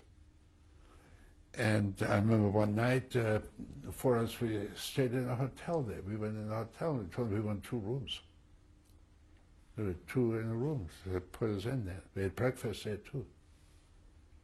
They had eggs and bread and some milk. What more do you want? Did they ask you to pay? Pay? It didn't occur to anybody. They were probably very happy to have a couple of English, or there were 2 English and 2 American. They were probably very happy to have us on the grounds. So you got to Molheim? And we looked in there and we saw all these poor prisoners. We figured, the hell, we are outside now and we are not going to go back in behind barbed wire, so we didn't. So we made ourselves independent and we continued going. And we were east of the Elbe, so we had to get across to the western side. And what we did, there was one bridge that was still intact, and we stood at the approaches to the bridge, and or some way off. It was not just a matter of walking across. We were further back, and they had guards at the bridge. So we stood further back, and we saw a Russian truck coming, and so we hitchhiked, and he loaded us on the back, and he drove us across the bridge. And this town, there was still occupied by some Russians, but there were Americans coming every day at regular intervals. So that was home. And they took us to the airfield called Merseburg, Halle, I guess in between the 2 towns. They had been badly shot up. You couldn't use it as an airfield, but they accumulated. There's thousands and thousands of prisoners there. And from there you went back to South Africa? Well, that from that point on, it was another 7 months, 8 months till I went back to South Africa. First of all, they took us to England. Well, Halle was really antithesis of what they had before. They asked for some volunteers to work through the night and compile lists of all the prisoners. And so I volunteered, and we were sitting there at night compiling lists, drinking coffee, eating K rations, eating C rations, and no meal ever tasted so good. Then the next day they took us out on a hospital train to France. We spent the night there somewhere, I don't know the name of the place. And then they took us to Brest, which is on the English Channel, and was the last place in France to surrender. It had just surrendered to the Allies a few days before. When you say they took you, who was they at this point? Beats me, the people that ran the trains, the hospital trains, the French, Germans, and there were soldiers from all countries now who were traveling. Who was riding on the trains? All prisoners. Oh, French, German, not German, French, Indian, and English, Australian, you name it. They were all on there. So then at Brest, there's a very high cliff, and on top of the cliff was an airstrip, and the airstrip, they couldn't use it because of bad weather, but then after a couple of days, the DC-3s started landing there, and they took us over to England, and just a 15-minute hop. And the first thing they did when we got there was they put each one of us on a bed, and you had 4 medics came in with 4 anti-bug sprays, one for each arm and one for each leg. They sprayed you full of this stuff, and it felt great, because all the time in Italy and then in Germany, except for the last piece of Annaberg, you always had lice. This was a way of life, and you accepted it, and you just couldn't do anything about it. So I was in England. They took us to Brighton, which is a resort on the English Channel, but we couldn't go swimming there. And the thing was, the mines had not been cleared. So while we were there, I tried to get all my accumulated furlough to come to the United States and visit my parents. in Brighton. First of all, I didn't stay in Brighton that much, but I stayed in London most of the time. We had friends there, 2 families could stay with us. And near the Royal Albert Hall, there was South Africa House, and I stayed there a lot. And I managed to, the commanding officer that I had to report to knew what my problem was. And he got me 2 invitations to garden parties, tea parties at Buckingham Palace. And he said, "You're on your own, see what you can do with it." As it happened, I couldn't do anything with it. But then he also got me an invitation to the Dorchester Hotel in honor, it was a cocktail party honoring General Smuts, who was the South African Prime Minister. And I had prepared a letter, and he was a terrific guy. He, you know, more like him would be a better world. And I was one of maybe 3 people that were not officers or bankers or commander-in-chiefs or something or other. And we drank a toast to him and with him, you know, clink glasses with him, and I gave him my letter. And I don't know what it was that finally clicked, but after I'd been there almost 3 months, I got my furlough. But they say you have to make your own arrangement to get to the United States. And how long a furlough did you have? 90 days. So, and this was just after the atomic bomb was dropped on Hiroshima. So with the help of a Polish Air Force officer at Croydon Airport, he got me up to Prestwick in Scotland. From Prestwick, I got on a B-24 that had been converted to passenger use. It took me over to Montreal. Montreal, I managed to get another plane that landed first in New York and then Washington, D.C. And then my luck ran out. And at Washington, I had to buy a train ticket to Chicago. And that was beginning of August. And I had 90 days. So 3 months later... Oh, you came to Chicago and... I came to Chicago. And found your family? Oh, yes. You see, from Germany, I never wrote to them, because the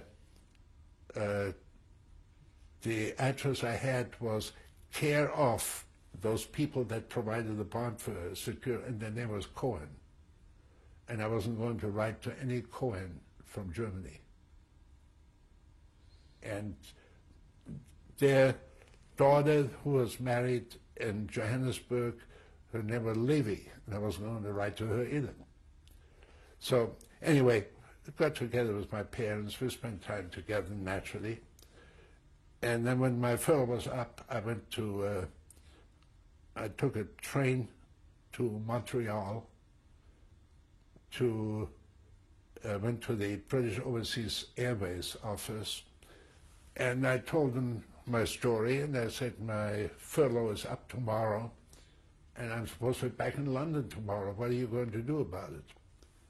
So they got on the phone to the High Commissioner's office in Ottawa, and then they started checking their records and said, well, we have a plane going over at 11 o'clock, and they do have an empty seat, so you can go on that.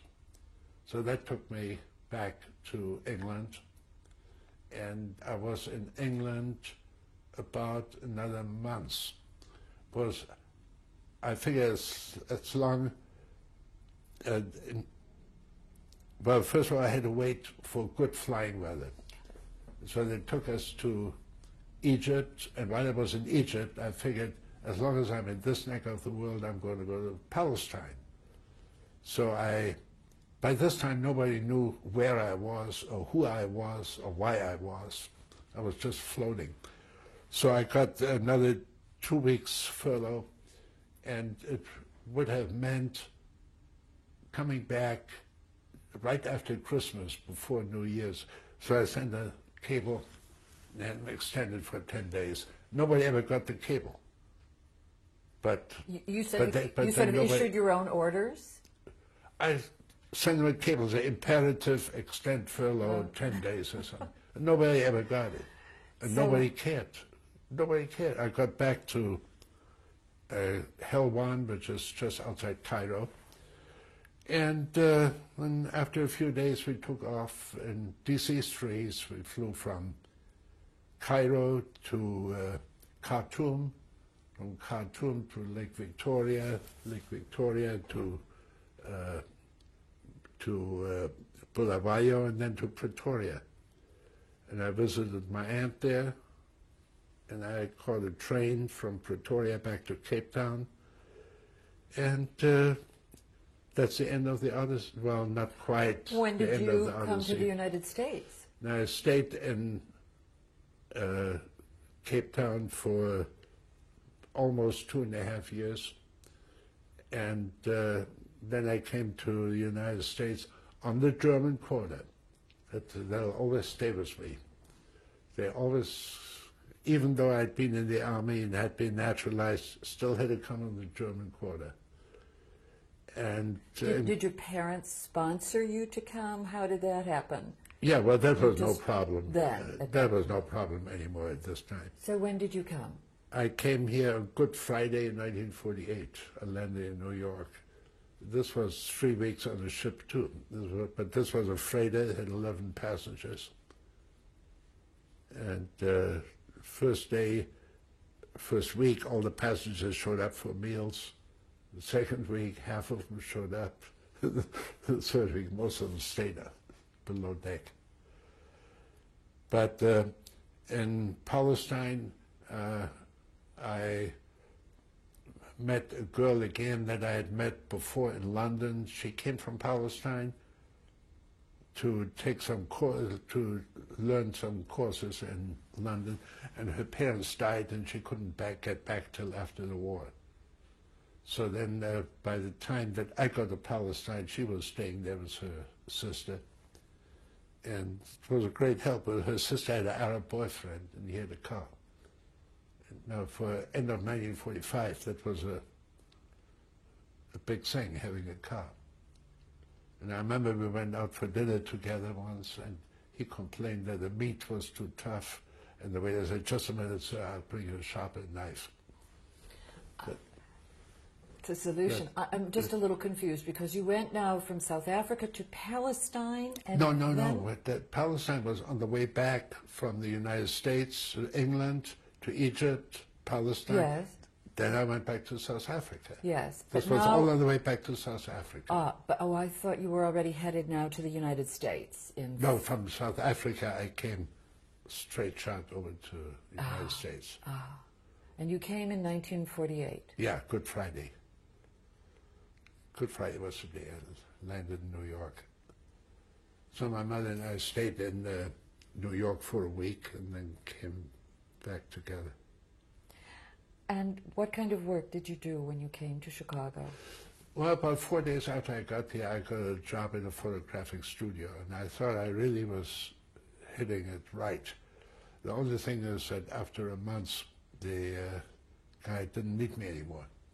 He had 2 customers, and one took his business away from him, so he didn't have it anymore. But I did work as a photographer until 1950, shortly before we got married. By 1950, I met Esther and we got married, of course. Esther, what's her name?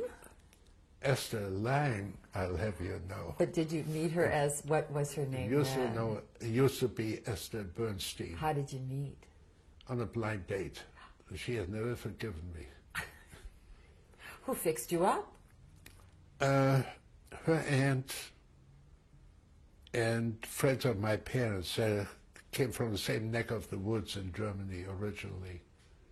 And I guess Esther's aunt, who's still alive today at age 86, I guess she knew my father's family, or at least where it came from. This southern part of Germany, everybody knew everybody. So they fixed us up with a blind date, and I lived on the south side, and she lived on the north side, and it was really too much trouble, so we figured get married. Did you fall in love immediately? No, I broke her glasses the first date. I gave her a kiss and broke her glasses. There's something else she has never forgiven me. I never paid her for it. How long after did you marry?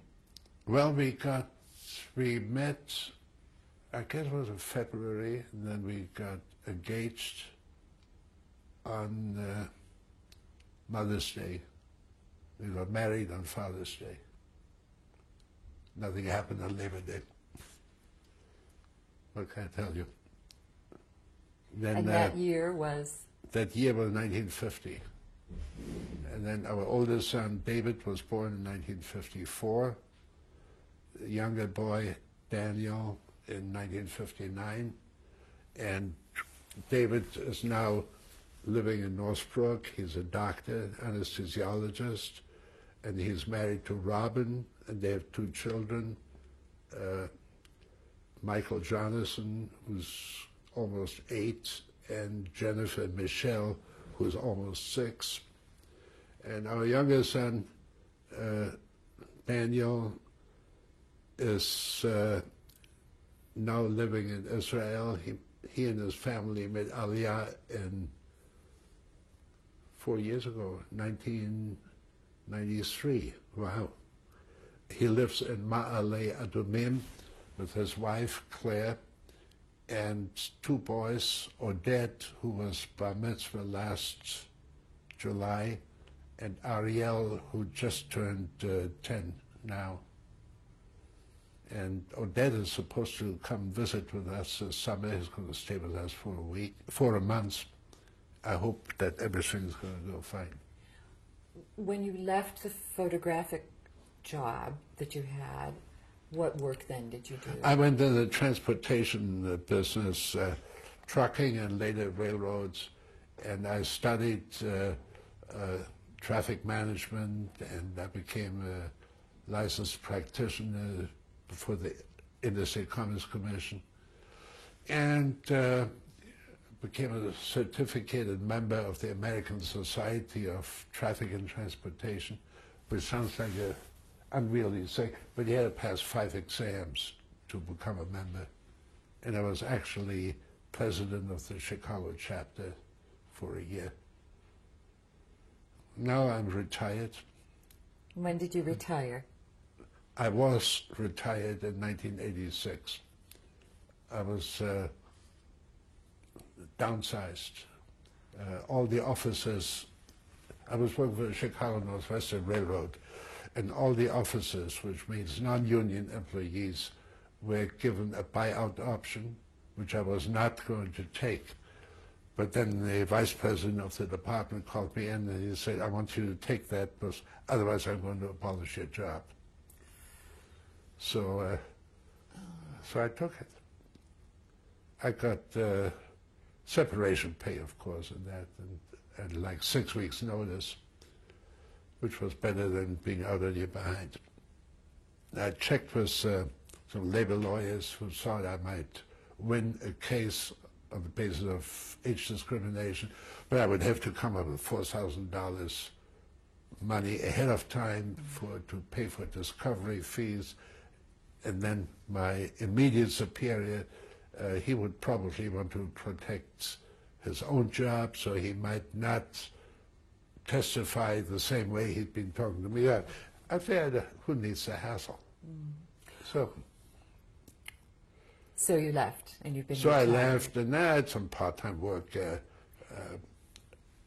for a company that did some translating, English to German and German to English. And that was nice while it lasted. Then they went belly up.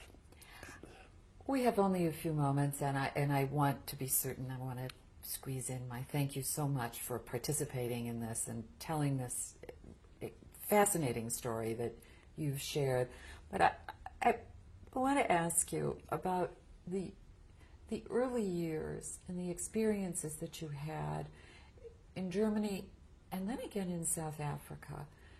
What effect do you think they've had on your own political outlook, on your own philosophy of life, how you see underprivileged classes, for instance? Well, in Germany, I belonged to the underneath class, being a Jew. Then I went to South Africa and belonged to the top class, being white. Then I went to Germany as prisoner of war, and there again I was one of the lower echelons. Went back to South Africa and again became part of the master race. I could never understand why people shouldn't be judged on their own merits. And even today, today you have discrimination, you have reverse discrimination. I always feel, let the best man get the job. And certainly don't ever stop anybody from his efforts to become the best man. Don't deny him the education. But it's, I don't know, I'm very laid back. I don't take myself too seriously. I just can't. That's one of the things I've learned. I've had ulcers, and I had them operated on, and the doctor said, don't get excited. So I don't get excited. Well, I think it's a good philosophy. And if you can't laugh at yourself, you really got problems. Thank you again. We'll have an opportunity to look at your photos and to meet Well, thank Esther. you. It's been my pleasure. Let me just say I'm very glad I don't have to do this every day. Well, you've been wonderful. This is a picture of my parents. It was taken on or about their silver anniversary, their 25th anniversary in 1945. My father used at one time to have a full beard, and then he trimmed it down to a goatee. But when he was in the Buchenwald concentration camp, the Germans cut it off for him, and my mother always said that's the only good thing the Germans ever did. My mother died, unfortunately, 3 years after I came here. She died in 1951. My father survived her by 20 years, and he died in 1971. He was about 3 weeks short of his 89th birthday.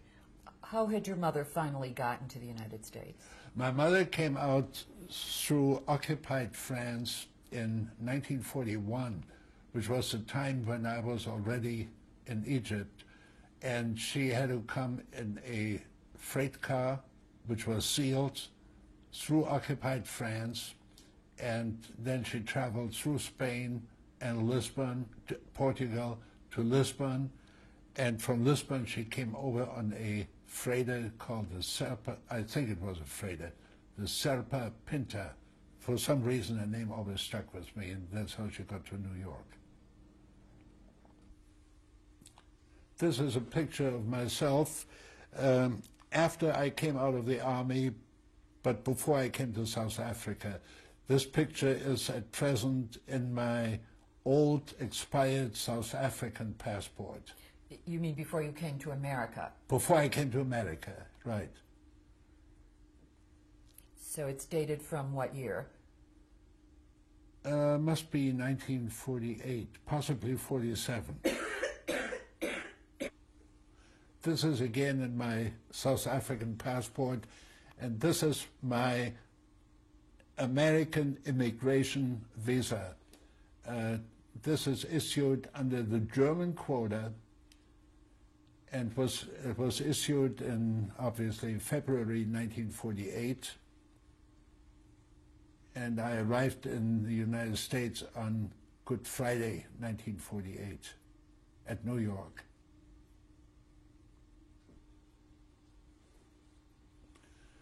This is a letter from the South African legation in Washington, D.C. to, I think it's Washington, D.C., to my parents, as dated 28th of December, 1942, which is 7 months after I was taken prisoner. This is the first notification that they had that I was actually prisoner of war. Until that time, I had been reported missing in action.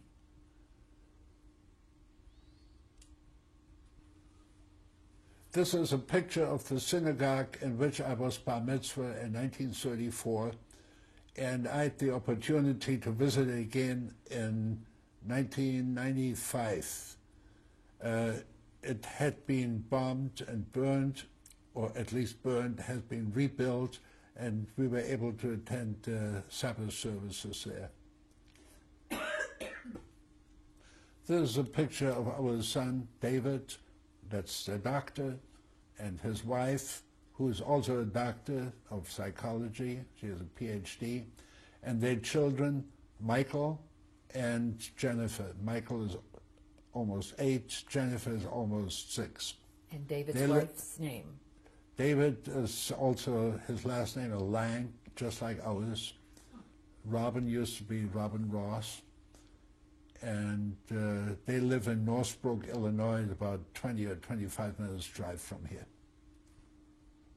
This is our youngest son, Daniel, his wife, Claire, and the 2 boys on the right, as you look at the picture, is Odette, who is 13 and a half, and the little one with a big smile is Ariel, and he just turned 11.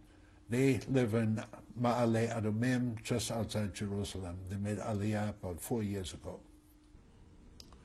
And now I have a special treat for everybody that sees this tape. I'm going to introduce to you my beloved wife, Esther. Don't lay it down like that, please. Anyway, she has put up with me for 46 and a half years. And what's even more hard to believe is I have put up with her for 46 and a half years. But by and large, we are beginning to get used to each other. We've produced 2 nice kids and 4 nice grandchildren. Do you have anything to say? Yes, as I said before, it is my hope and desire that those grandchildren will marry in the faith, that they do not marry Gentiles, because we have lost too many children, and I don't want to have any Gentiles in the family. I'm very opinionated about that, but that's my feeling. And to me, the most important thing is to get a good education, because that is one thing nobody can take away from you, and all the social contacts you can get afterwards. I'd like to add something, too. When David got his doctor's degree in 1981, the Shabbat before, our rabbi permitted me to say a few words during the Shabbat service. And I said to him, David, nobody knows where you're going to end up or which way you're going to go, what's going to happen. But wherever you're going to go, wherever you end up, never forget where you came from. And a lot of people came to me later and since that time and said it's very important, and they thought it was a very good message to give them. So I hope that he and his children and Danny and his children, I hope they never forget where they came from. Honey? Oh, come on, give me a break. Watch your glasses. I don't want to break them. This is a different pair of glasses. I broke them once already.